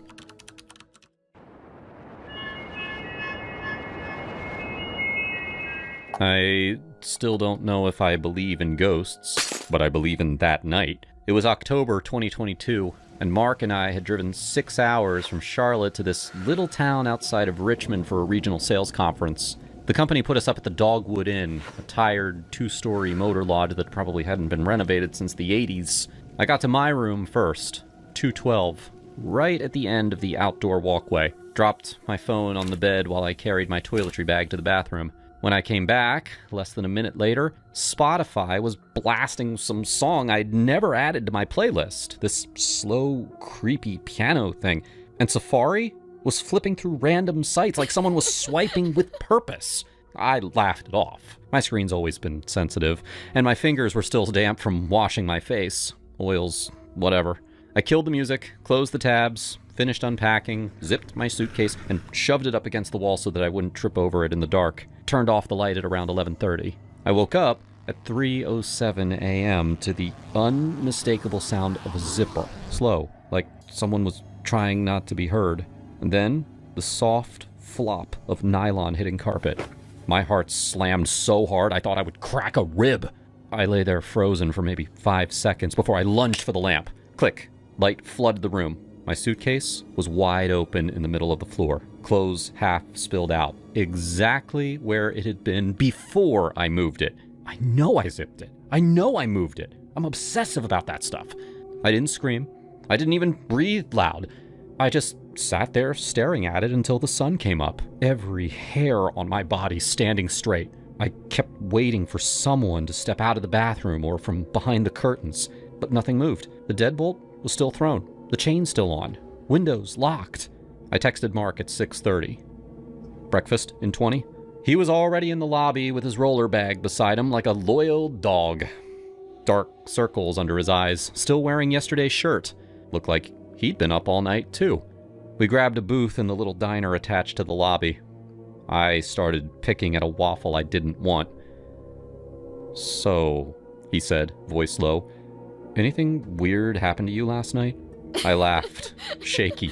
Define weird. I told him about the phone, the music, the suitcase. His face went the color of the paper napkins. "Jesus, Lauren." He rubbed his eyes. "We're leaving. Right now. I already have us rooms at the Hampton down the road." I noticed his knuckles were white on his coffee mug. "Mark, what the hell happened to you?" He shook his head hard, once. "Not here." I pushed. "Tell me." "No, I'm never saying it out loud. Just trust me. I've known Mark for 8 years. We've gotten drunk together at a dozen conferences, cried in each other's rental cars over breakups neither of us saw coming, shared every embarrassing story we own. He does not scare easy. I've seen him stare down drunk clients twice his size. Whatever happened in room 208 broke something in him I don't think ever got fixed. I didn't argue. I went upstairs, threw everything into my bags without folding a single thing, and we checked out 4 days early. The clerk didn't even ask why.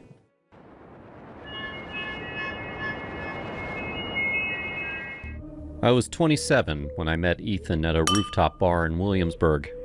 The kind of place where everyone pretends they're too cool to care, but still angles their phone for the skyline. He was leaning against the railing. Tall, dark hair, wearing a charcoal button-down that fit him like he'd been poured into it. We locked eyes while the DJ played some remix of The Weeknd, and within 10 minutes, he was buying me a Mezcal Negroni and telling me that he had just closed a round of funding for his fintech startup. Classic Brooklyn finance bro, but he had this half smile that made my stomach flip. 3 days later, we were at his loft in Dumbo, the Hudson glittering through floor-to-ceiling windows. He called me babe by week 2, left a toothbrush at my place by week 4. I met his friends at a Knicks game.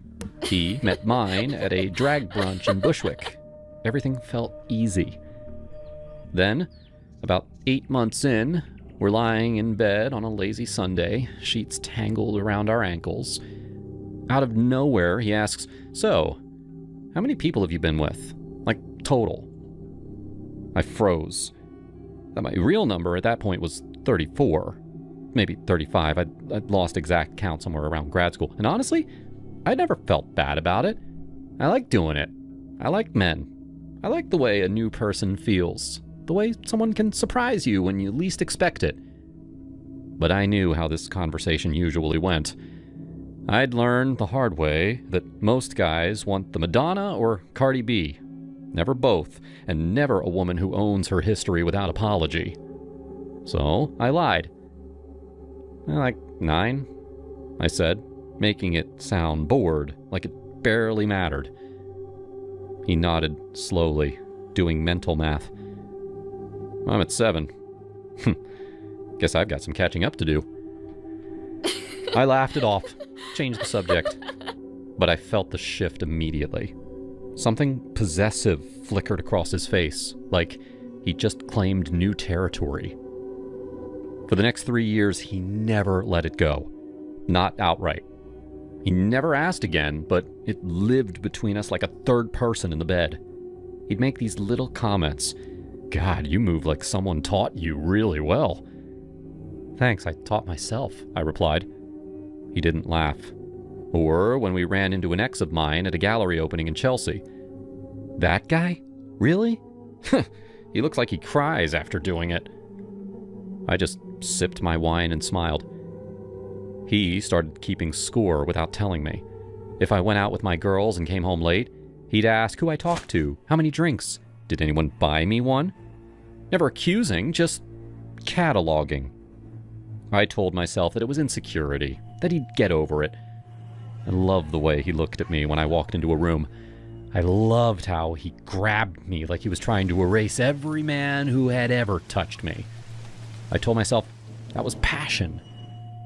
Then, one Thursday in October, 3 years and 2 months in, I came home from work and he was sitting on the couch with a glass of bourbon, staring at nothing. We need to talk, he said.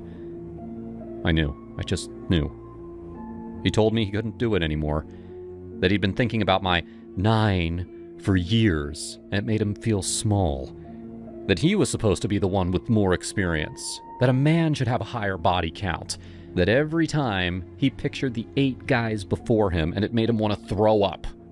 He actually said that. It makes me want to throw up. I laughed in his face.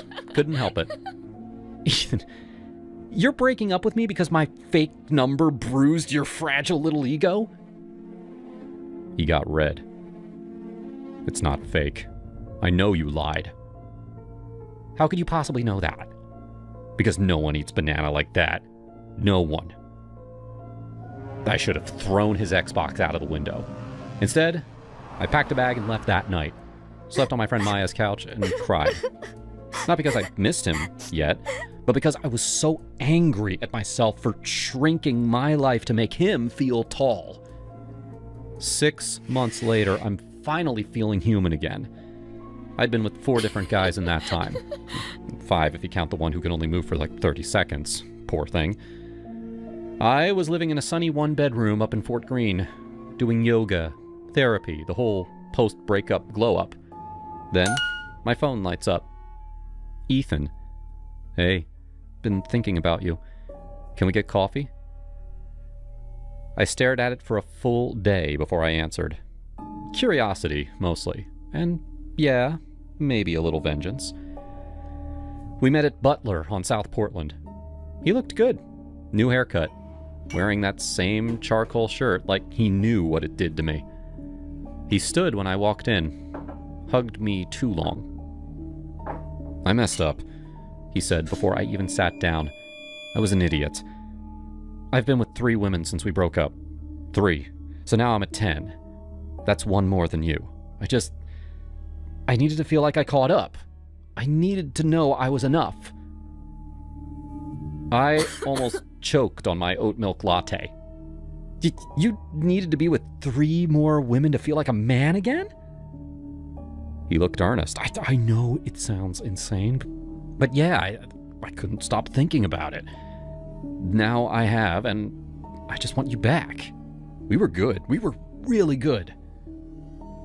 I let him talk. Let him tell me how much he missed me, how the other girls meant nothing. When he finally stopped, I leaned forward.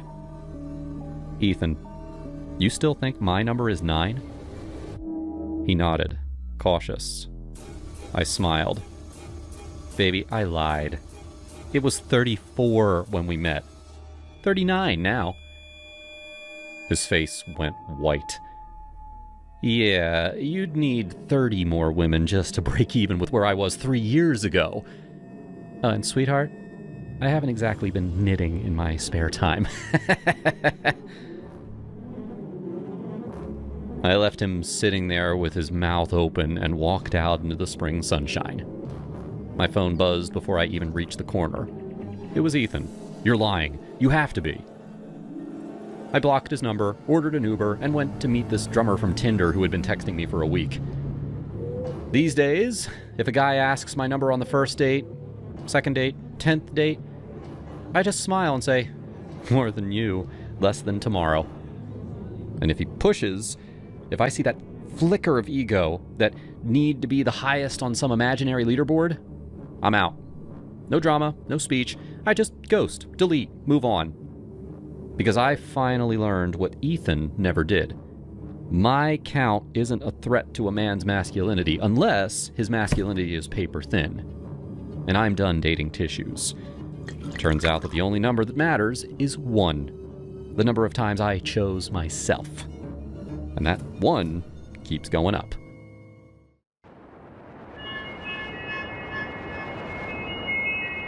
I still can't say the name of the hotel out loud without my stomach twisting. It was one of those shiny towers in Quezon City attached to a mall, the kind where you can roll out of bed, buy Starbucks, and pretend that you're still in America.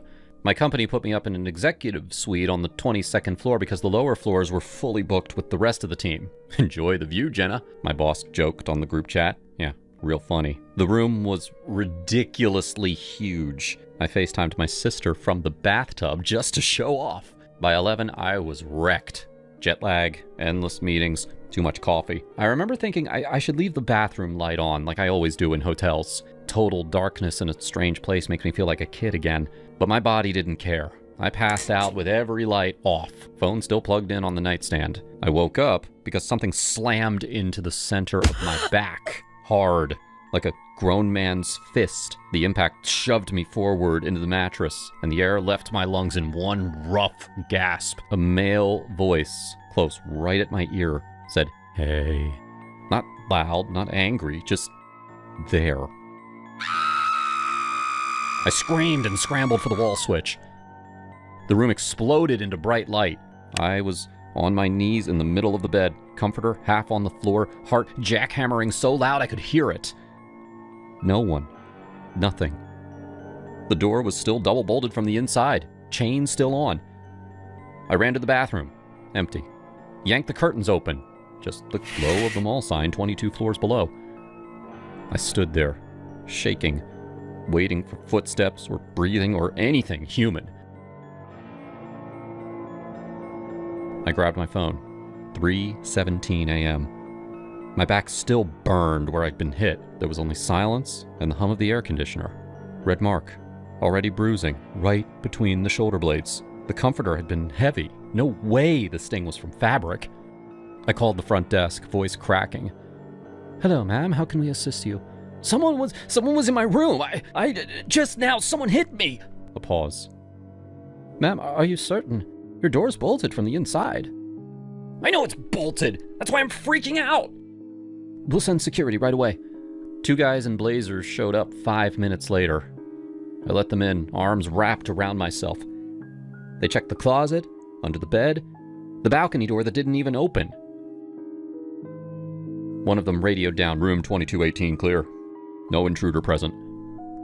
The older guard looked at me kindly. "Miss, sometimes in new buildings, the air pressure..." It wasn't air pressure! Someone hit me and said, "Hey," like they knew me. They exchanged that look, the one people give you when they think you're either lying or losing it. "Would you like to move to another room?" the younger one asked. "No, I want to leave, now!"